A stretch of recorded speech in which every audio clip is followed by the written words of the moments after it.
Guys দেখেন এদিকে অনেকগুলো প্লেন আছে, যেমন কি Malaysia airlines, Egypt air, Oman air, Qatar, PIA, China southern, Vietnam, Turkish airlines, আর হচ্ছে তারপরে Ethiopian air China, DHL, Emirates, আর অনেক গাইজ আপনারা দেখতে পাচ্ছেন, অনেক বড় বড়। সবচেয়ে বড় হচ্ছে আপনার এই আপনার Ethiopian airlines, Emirates, Malaysia airlines, অনেক বড় গাইজ।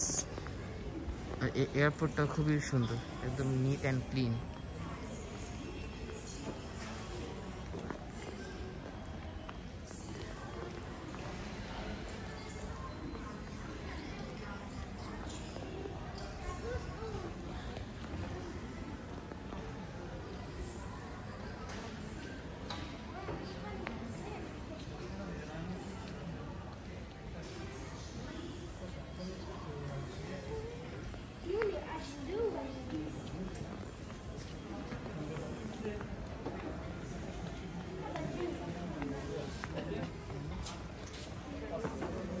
Ah, você puxa.